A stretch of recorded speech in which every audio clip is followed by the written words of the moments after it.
नमस्कार दर्शकवृन्द, कार्यक्रम आर्थिक समृद्धिको पहलमा स्वागत छ। म कल्पना सानु भट्टराई। दर्शकवृन्द, हामीले यस कार्यक्रममा कोरोना भाइरसका कारण विभिन्न क्षेत्रको अवस्थाबारे निरन्तर रूपमा जानकारी दिँदै आएका छौं। दर्शकवृन्द, कोरोना भाइरस कोभिड-19 का कारण विश्व नै आक्रान्त भइरहेको अवस्थामा अब नेपालमा उत्पादन बढाउने तथा आयातलाई प्रतिस्थापन गर्ने विषय उठेको छ। विश्वव्यापी रूपमा कोरोनाले असर पुर्याउँदा नेपालमा खाद्य सङ्कट देखा पर्ने हो कि भन्ने डर पनि रहेको छ। नेपाल कृषि प्रधान मुलुक भनेर नारामा मात्र सीमित छ। उत्पादन व्यवस्थित हुन नसक्दा बाहिरी मुलुकको भरमा नेपाल बाँचिरहेको छ भन्दा फरक नपर्ला। यो महामारीमा खाद्य सङ्कट आउन नदिन र कृषि उपज बचाउन के गर्न सकिन्छ लगायतका विषयमा हामीले जानकारी दिनेछौँ। हामीसँग संवादको लागि हुनुहुन्छ राष्ट्रिय कृषक समूह महासंघ नेपालका संस्थापक अध्यक्ष उद्धव अधिकारी। स्वागत छ यहाँलाई। धन्यवाद। नमस्कार। यो सङ्कटको समयमा हामीले कृषि उपजलाई कसरी बचाउन सकिन्छ, के भन्नुहुन्छ यस विषयमा? कल्पनाजी, एकदमै धन्यवाद। यो यहाँले अहिलेको कोभिड सङ्कट र यो एक खालको कृषि उपजको बारेमा जुन छलफलको आयोजना गर्नुभयो, कृषि उपजलाई बचाउने सवालमा हामीसँग दुईटा विकल्प बाँकी छन्। अब एउटा चाहिँ हाम्रो एक खालको पुरानो पद्धतिलाई अवलम्बन गर्दै हाम्रा रैथाने बिउहरूलाई फेरि संरक्षण गर्दै स्थानीयतामा आधारित खेतीपातीलाई बढावा दिँदै जाने कुरा एउटा हो। अर्को चाहिँ अहिलेको यो भोकमरीको जो खालको कुराहरू आइरहेको छ, यसले चाहिँ अब एकदम धेरै उत्पादन गर्नुपर्छ भन्ने खालको जो खालको विचारबाट आइरहेको छ, यो पनि मलाई लाग्छ धेरै व्यावहारिक हो जस्तो मलाई लाग्दैन। एउटा चाहिँ रसायनवाला बाटो छ। दुईटा बाटो मध्ये हामीले कुन रोज्ने भन्ने नै अहिलेको मुख्य यो खाद्यान्न बचाउने एउटा महत्त्वपूर्ण एउटा कडीको रूपमा छ। अब एउटा रसायनमा आधारित खेतीपाती भनेको तपाईँको प्रविधिमा आधारित, तपाईँको हाइब्रिड लगायत अलिकति उन्नत बिउहरू, अनि त्यसपछि गएर रासायनिक मलहरूको प्रयोग, विषादीहरूको प्रयोग, यन्त्र उपकरणहरूको प्रयोग मार्फत धेरै उत्पादन लिने एउटा खालको बाटो हुन सक्छ, जुन चाहिँ नेपालले विगत लामो समयदेखि प्र्याक्टिस गर्दै पनि आएको छ। तर परिणाम ठिक त्यसको विपरीत निक्लिरहेको छ। यसको रिजल्ट जुन हिसाबले सकारात्मक आउँछ भन्ने खालको अपेक्षा थियो, त्यो चाहिँ सकारात्मक आइएको छैन। र अर्को बाटो चाहिँ ठ्याक्कै हामीले लगभग 5000 वर्षदेखि जुन खालको खेतीपाती गर्दै आएका थियौँ र अहिले विगत 5 दशकदेखि यो ओझेलमा पर्दै गएको छ, र यो पद्धतिलाई फेरि पुनर्ताजगी गर्ने, पुनर्जीवित गर्ने र त्यसले चाहिँ एक खालको दिगोपन आजै हामी चाहिँ तपाईँको अब तपाईँ हेर्नुहोस् न, हामीले धेरै खालका रोगहरू तपाईँको हरेक 100 वर्षमा यस्ता खालका चाहिँ महामारीहरू चाहिँ आउने गर्थे। तपाईँ प्लेगले चाहिँ मान्छे मारेको कुरा धेरै टाढाको कुरा छैन, त्यो सँगसँगै हामी कोरोना आइसक्यौँ। अब यो चाहिँ अब शताब्दी भन्दा पनि अब दशकमै यस्ता खालका खतरनाक रोगहरू आउन थाले, जो चाहिँ तपाईँ हामी एक खालको मानवमाथि नै प्रत्यक्ष रूपमा हमला गरिरहेको छ।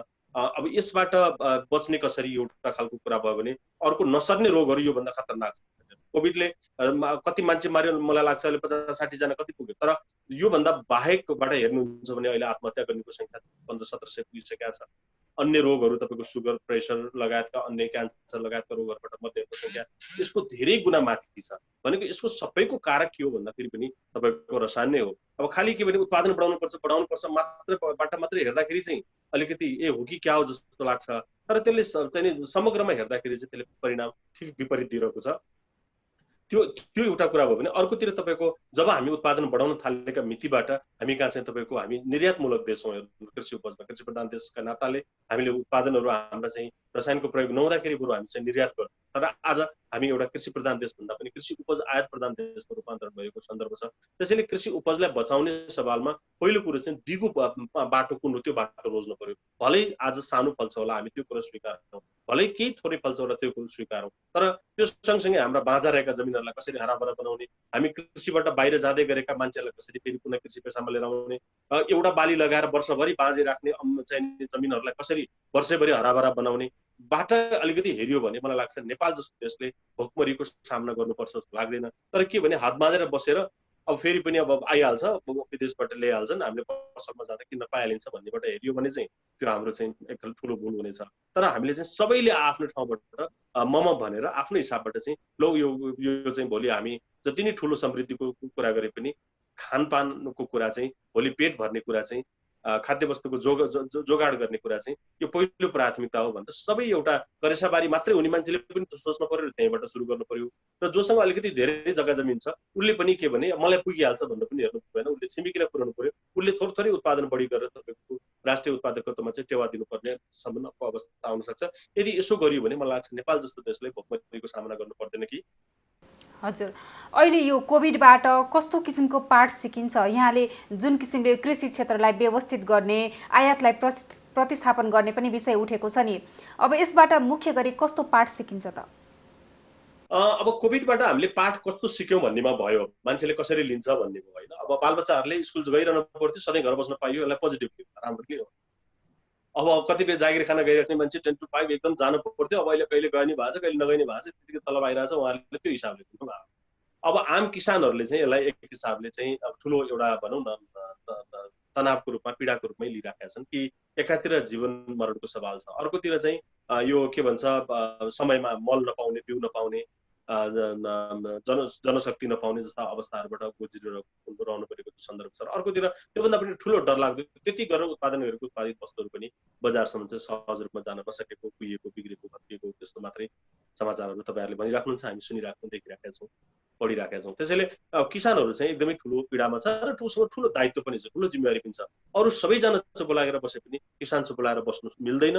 ऊ चुप लागेर बसेको भोलिपल्ट हेर्नुहोस्, आज 6 महिना भयो कोरोनाले हामीलाई चाहिँ अट्याक गरेको, आज 6 महिनासम्म किसान चाहिँ चुप लागेर लकडाउन भनेर कोठाभित्रै ढोका लाएर बसेको थियो। तपाईँ पर्सि कुन चाहिँ नि कुन खेतमा तपाईँ धान काट्न जानु, तपाईँ आजभोलि जो मकै भाँचिराख्नु भएको छ कसरी भाग्नुहुन्थ्यो होइन। तर त्यसैले किसानले आफ्नो धर्म निर्वाह गरिरहेको छ र उसले अझै योलाई चाहिँ अझै बढावा दिनु जरुरी छ किसानको तर्फबाट भने। अर्कोतिर चाहिँ यो के भन्छ उत्पादनका हिसाबबाट मात्रै हामीले यसलाई कृषि पेसालाई हेर्नु पर्दा पनि कृषिलाई अलिकति अलि फराकिलो ढङ्गबाट सबै क्षेत्रले यसलाई चाहिँ जगेर्ना गर्नु चाहिँ जरुरी छ। अहिले यसका सकारात्मक कुराहरू भन्नुहुन्छ भने अलिकति युवा जनशक्तिहरू बिस्तारै कृषि क्षेत्रतिर आकर्षित हुन थालेका छन्। सबैभन्दा ठुलो कुरा चाहिँ के भने कृषि भनेको सुन्नै नचाहने मान्छेहरू पनि यही कृषि त महत्त्वपूर्ण एउटा पाटो रहेछ है भनेर मान्छेहरू चाहिँ नि त्यो जो नीति निर्माण तहमा रहनेछन्, जो चाहिँ धेरै यो चाहिँ कृषि पेसाभन्दा बाहिर अन्य क्षेत्रमा इन्गेज भएका मान्छेहरू पनि कृषि र किसान भनेको चाहिँ महत्त्वपूर्ण चिज रहेछ है भनेर बुझ्न थाल्नु भएको छ। त्यो राम्रो पक्ष हो। अर्को कुरा चाहिँ तपाईँको धेरै बाँझा जमिनहरू, त्यति बाँझा जमिनहरू अब अहिले धान रोप्ने सिजन सँगसँगै आएको हुनाले त्यो खन्न खोस्रिन थालेको छ, त्यहाँ हराभरा हुन थालेको छ। अर्को कुरा हो यसले स्वाभाविक रूपमा तपाईँको आयात प्रतिस्थापन गर्ने कुरा गर्नेछ, यसले उत्पादन वृद्धि गर्नेछ। महिला र वृद्धको मात्रै काँधमा गयो, युवाहरू सबै विदेशी, सबैले गाउँ छोडे भन्ने खालको जुन खालको एउटा हामी एउटा बहस गर्थ्यौँ, छलफल गर्थ्यौँ, एउटा खालको पीडा व्यक्त गर्थ्यौँ।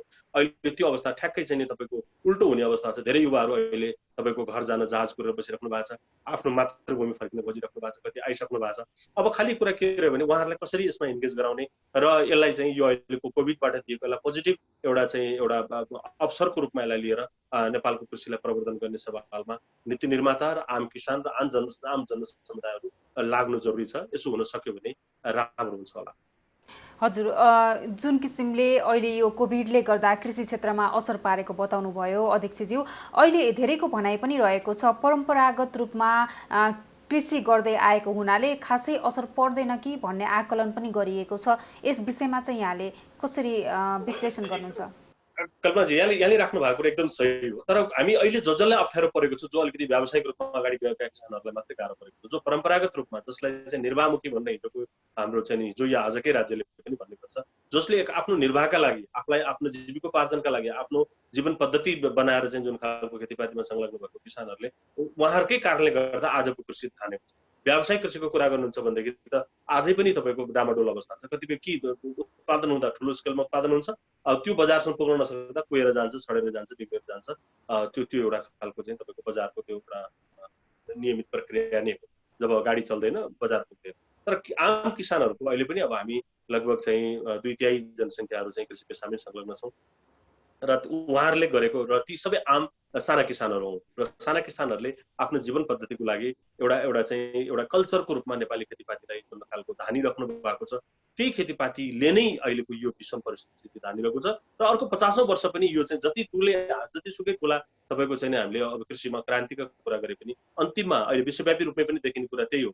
तपाईँको साना किसानहरूले जुन खालको योगदान अहिले विश्व चाहिने खाद्य चाहिने क्षेत्रमा दिइरहेका छन् त्यो चाहिँ तपाईँको त्यो जम्मा 2-3% मात्रै योगदान छ ठुला कर्पोरेट किसानहरूको।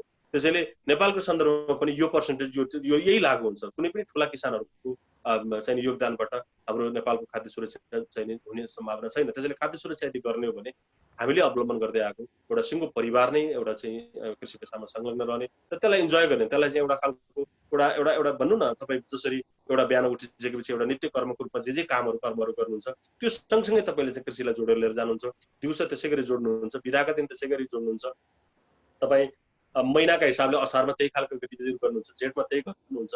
अब जे छ त्यो एउटा र त्यसलाई त्यो सँगसँगै हाम्रा चाहिँ पर्व संस्कृतिहरूलाई पनि सँगसँगै हामी लिएर जान्छौँ।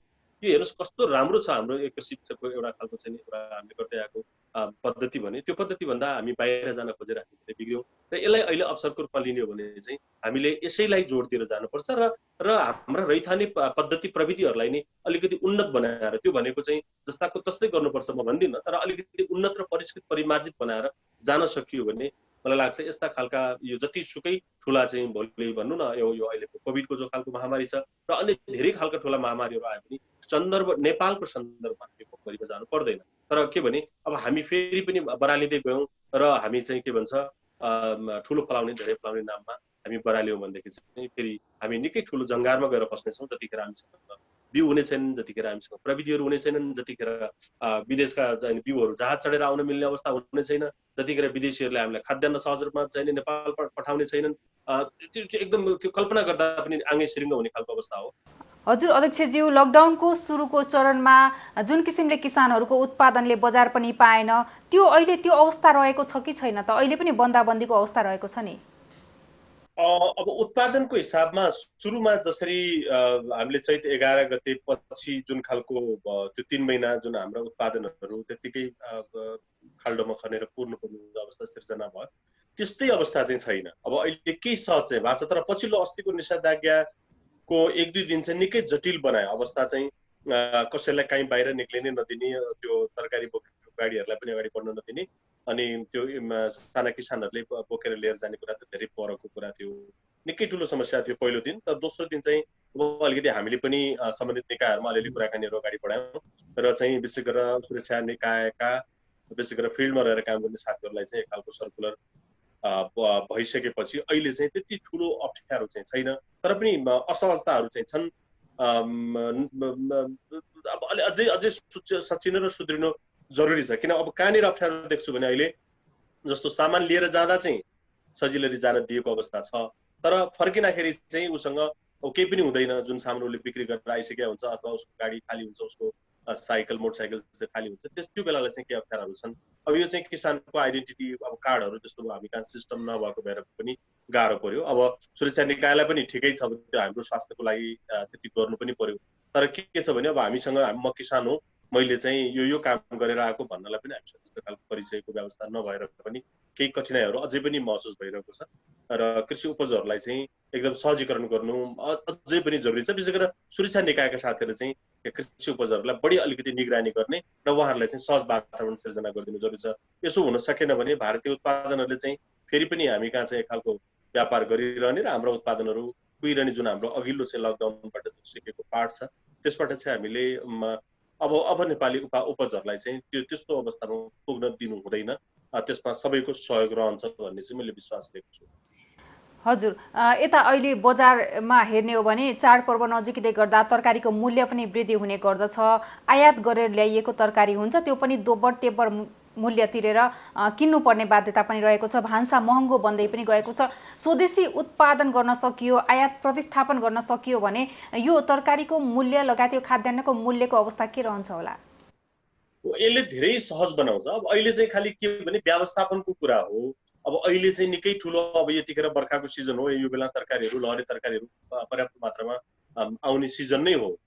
यसमा चाहिँ हामीले अहिले तरकारीको मूल्य वृद्धि हुने समय होइन, तर पनि के भने उत्पादनमा चाहिँ लाग्नुपर्छ। उत्पादनमा लागेन भने चाहिँ हामी फेरि भोलि महँगाइमा पर्ने हुन्छ। अब अहिले चाहिँ समस्या भनेको ढुवानीको, जस्तो लकडाउनका कारणले गर्दा उपत्यका बाहिरका केही उपजहरू काहीँ न काहीँ डिस्टर्बेन्सहरू भएका छन् र उपत्यकाको उत्पादनहरूले अलिकति सहज पर्याप्त पुगेको छैन यसले पनि के अप्ठ्याराहरू चाहिँ निकालेको छ। तर पनि के भने असाध्यै के भन्छ पाउँदै नपाएको असाध्यै अप्ठ्यारो परेको अवस्था चाहिँ होइन। तर महँगो चाहिँ हुँदैछ, एकदम स्वाभाविक रूपमा महँगो हुँदैछ।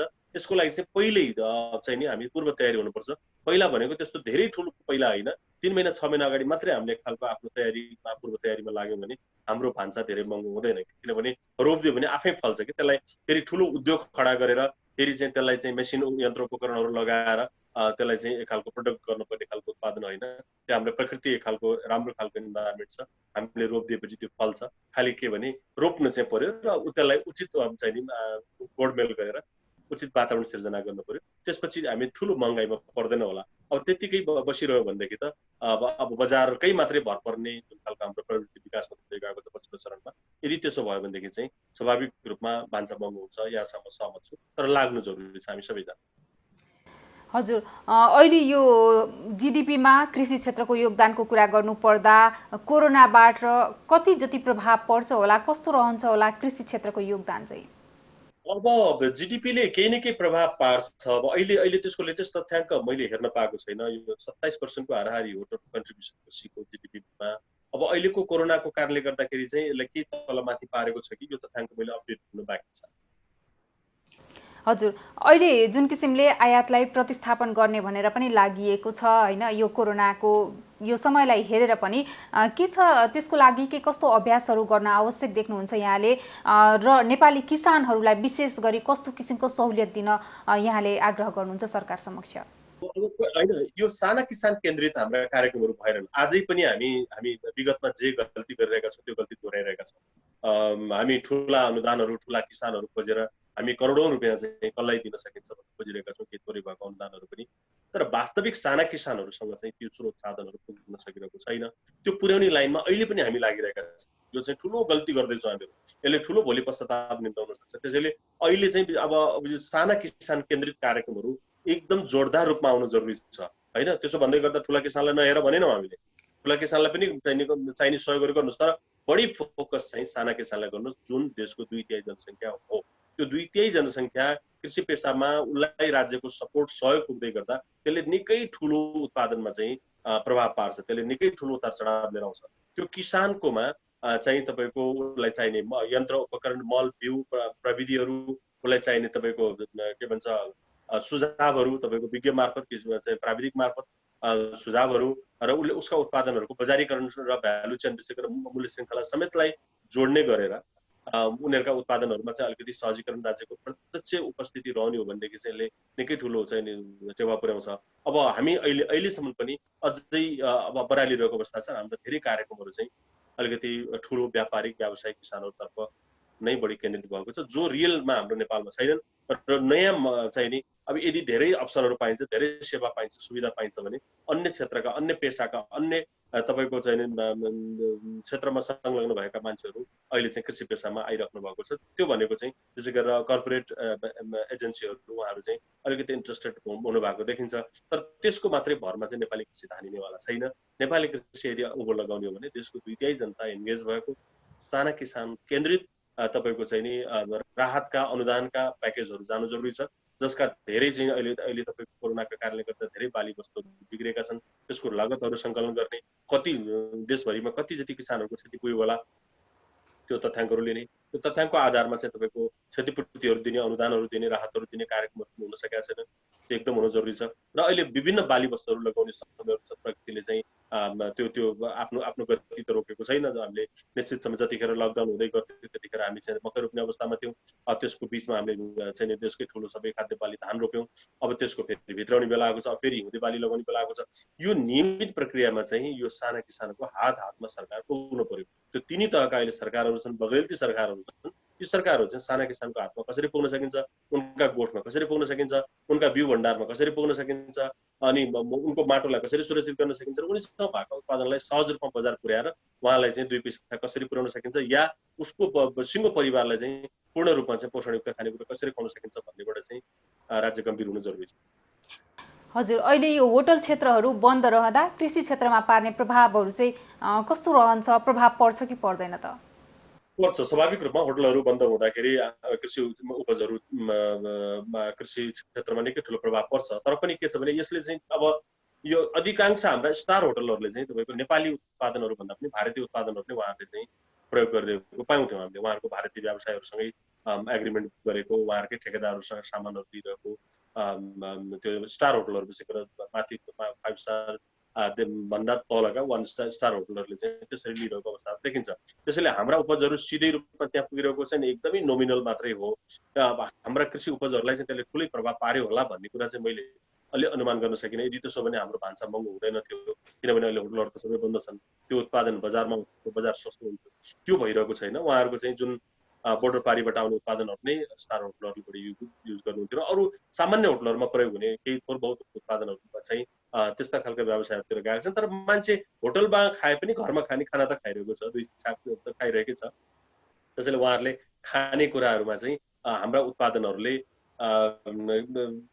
भर्थे पुग्छ, मजाले पुग्छ। खालि अहिले चाहिँ के भने यो वितरणको अलिकति मेकानिजम अलि यो लकडाउनको कारणले गर्दा यातायातको असहजताका कारणले गर्दाखेरि चाहिँ वितरणको प्रक्रियामा चाहिँ के असहजता भएको छ। त्यसले गर्दा कतै अलि सस्तो उत्पादनहरू कतै सस्तो कृषि उपजहरू पाउने, कतै अलि महँगो पर्न जाने अवस्थाहरू चाहिँ अहिले देखिरहेका छन्।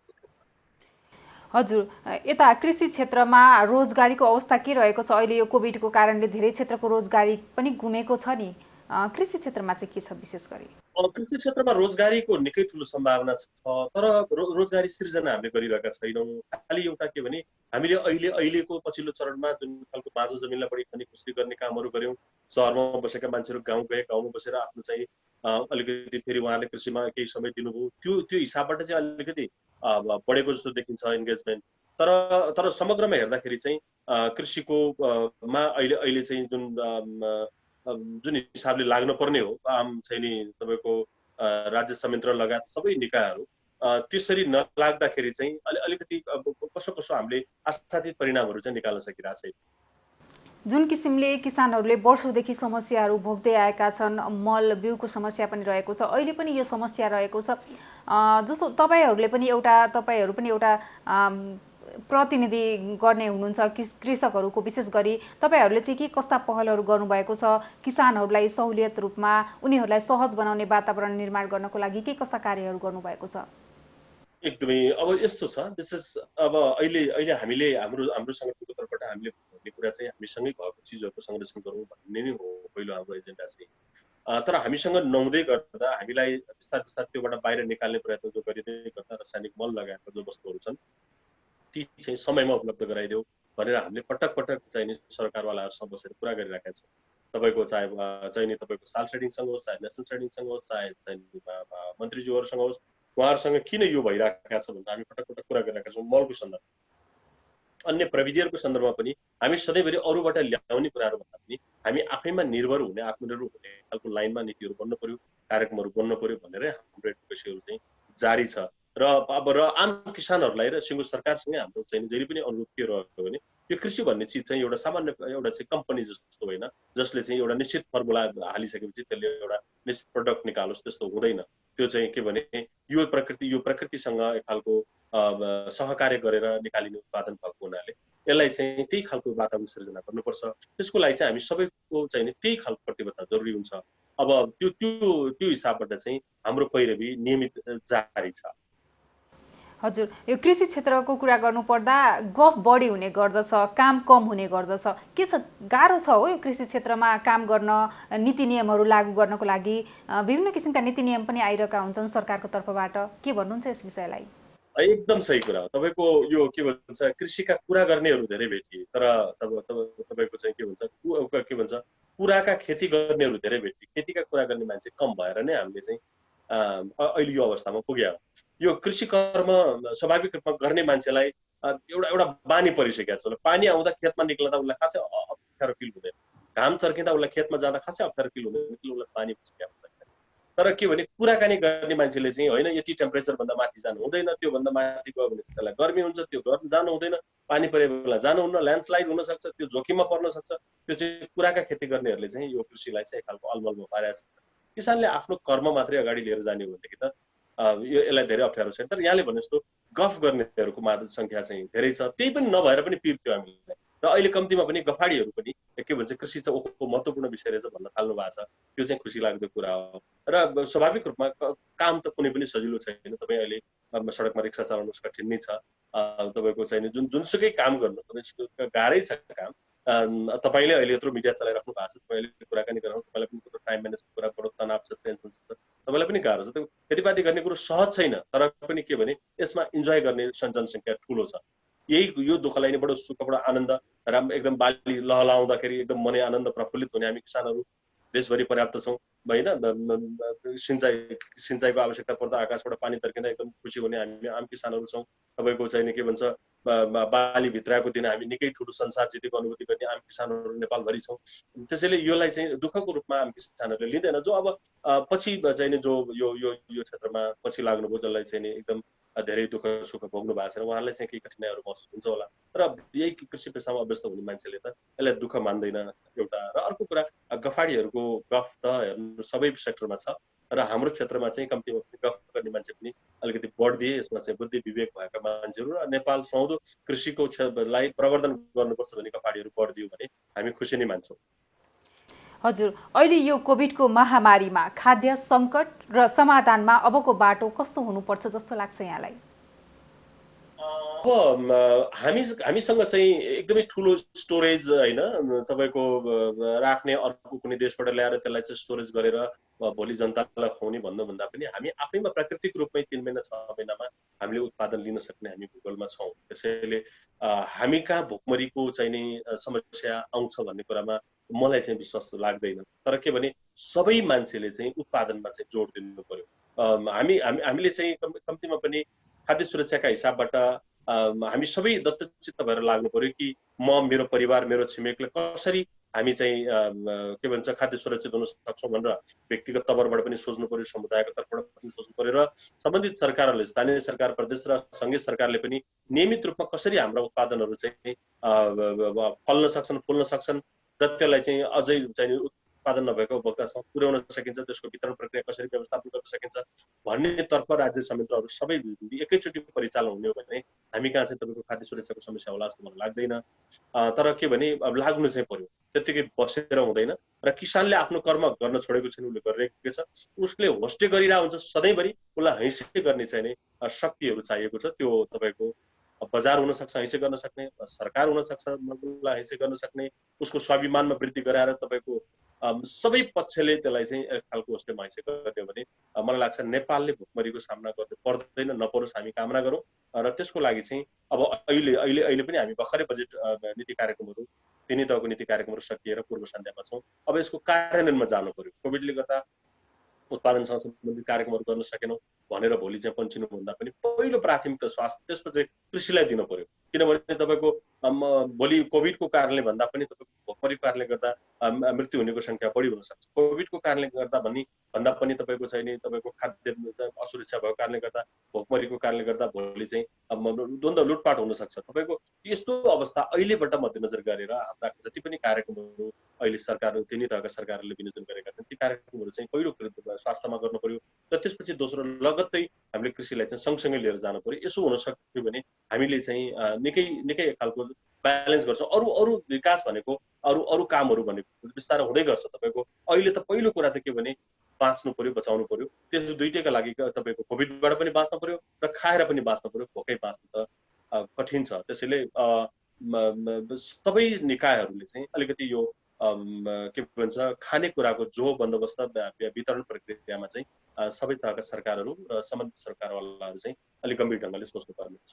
यो एकदम महत्त्वपूर्ण अवसरमा आज हामी छलफल गऱ्यौँ, खुसी लाग्यो। मेरो त्यस्तो धेरै ठुलो कुरा केही पनि छैन। अहिले भइरहेका कृषि उपजहरूलाई सहज रूपमा बजारसम्म पुग्ने वातावरण सृजना गरिदिनु पर्यो। सबै तह र तबकाका मान्छेहरू मार्फत म यहाँको यो लोकप्रिय सञ्चार माध्यम मार्फत सबैजना आग्रह गर्न चाहन्छु। किसानले डराएर मलाई चाहिँ पुलिसले बाटो फर्काइदिन्छ कि भनेर घरमै धेरै चाहिने तरकारी जन्ने अथवा बिग्रने चिजहरू, विशेष गरेर तरकारी जन्ने चिजहरू, दुधहरू अहिले घरमै कतिपय किसानहरूले चाहिँ त्यतिकै बिगारिराख्नु भएको अवस्थाहरू पनि छ। त्यसैले सुरक्षाकर्मीले के भन्नु पर्यो भने तपाईँहरू आउनुहोस्, हामी कहीँ पनि तपाईँलाई अवरोध गर्दैनौँ, तपाईँहरूको उत्पादनहरू लिएर आउनुहोस् भने तपाईँको तर्फबाट पनि आउनु पर्यो। कृषिले मात्र, कृषिसँग सम्बन्धित सरकारवाला निकायले मात्रै बोल्नुपर्छ भन्ने छैन। यहाँहरूको चाहिँ एकदम एक खालको विशेष गरेर चाहिँ फिल्डमा खटिनु भएका कर्मचारी साथीहरूलाई पनि हजुरहरू मार्फत चाहिँ त्यो खालको जानकारी भयो भने पनि यस्तो खालको अवरोधहरू सिर्जना हुँदैन। जस्तो फुल जस्तो चिजहरू तुरुन्तै बिग्रिन्छ, तर बजारमा जाने केही खालको अवरोधहरू भएको छ, कृपया त्यो अवरोध अहिले रोक्नु, मेरो आग्रह नम्बर 1। अर्को चाहिँ तपाईँले अवसर दिइरहँदाखेरि मैले भन्न छुटाउनै नहुने कुरा के हो भने यो अहिले हामी कोभिडबाट जति आक्रान्त भइरहेका छौँ, जति डराइरहेका छौँ, मलाई लाग्छ यति धेरै हामीले चाहिँ डर पाल्न जरुरी छ कि छैन थाहा छैन। तथापि हामीले चाहिँ एक खालको सुरक्षाका उपायहरू चाहिँ अपनाउनु जरुरी छ। र त्यसो भन्दै गर्दा किसानहरू हिजो पनि बसेनन् र आज पनि बस्दैनन् र भोलि पनि बस्ने छैनन् कि खेतीपातीमा हाम्रो कर्म जस्तो अब अहिले तपाईँको धान लगभग चाहिँ खेतमा छ, बारीहरू खाली हुँदैछन्। अब हामीले त्यसमा फेरि अर्को बालीहरू, हिउँदे बालीहरू लगाउने बेला बिस्तार बिस्तार सुरु हुँदैछ। अब हामी त्यसमा अलिकति ध्यान दिउँ र सबै पक्षले रोप्ने कुरालाई चाहिँ हामी नबिर्सौँ। रोपौँ, अभियानै सञ्चालन गरौँ, रोपौँ। त्यो जहाँ हुन्छ, गमलामा हुन्छ, करेसामा हुन्छ, छतमा हुन्छ, तपाईँको सानो टुक्रा बारीमा हुन्छ, खेतमा हुन्छ, आफ्नो जग्गामा हुन्छ, अर्को कुरो सहमतिमा अर्काको जग्गामा हुन्छ, जहाँ हुन्छ रोपौँ। रोपिसकेपछि हामीले चाहिँ यो खाद्य सुरक्षाको बारेमा धेरै चिन्ता लिनु पर्दैन। तर यो चाहिँ जुन दिन खाँचो हुन्छ त्यही दिन खोजेर चाहिँ पाइँदैन। यी प्राकृतिक हिसाबले हामीले बिलैमा बुद्धि पुर्याउनुपर्छ र रोप्ने अभियान चाहिँ हामी सबैले चाहिँ नि सुरु गरौँ भन्ने म आग्रह गर्न चाहन्छु। हस्, यहाँलाई समयको लागि धन्यवाद। हस्, धेरै धेरै धन्यवाद। हस्, नमस्कार। दर्शकवृन्द, हामीले कार्यक्रम आर्थिक समृद्धिको पहल मार्फत विभिन्न अर्थतन्त्रको क्षेत्रहरूको अवस्थाको विषयमा यो कोभिडको समयमा निरन्तर रूपमा जानकारी दिँदै आएका छौँ। आज हामीले कृषि क्षेत्रको अवस्था, यो सङ्कटको समयमा खाद्य सङ्कट रोक्नलाई, त्यसका समाधान गर्नको लागि के कस्ता उपाय हुन सक्छन्, साथै आयात प्रतिस्थापन गर्नको लागि गर्नुपर्ने कदमहरू के हुन सक्छन् निरन्तर रूपमा जानकारी दिँदै आएका छौँ। आज हामीले कार्यक्रममा विशेष गरी नेपालको कृषि क्षेत्रलाई बचाउन कस्तो किसिमको भूमिका निर्वाह गर्नुपर्छ सरकार, निजी क्षेत्र, कृषक लगायतले भन्ने किसिमको जानकारी दिएका छौँ। साथै आयात प्रतिस्थापन गर्ने भनेर सरकारले जुन किसिमको नारा लिएको छ त्यसलाई कसरी पूरा गर्न सकिन्छ, त्यसको लागि गर्नुपर्ने मुख्य एजेन्डाहरू के रहेका छन् भन्ने किसिमको जानकारी दिएका छौँ। हेर्दै रहनुहोला business plus television. Business plus, business first. नमस्ते। ठिक टाइममा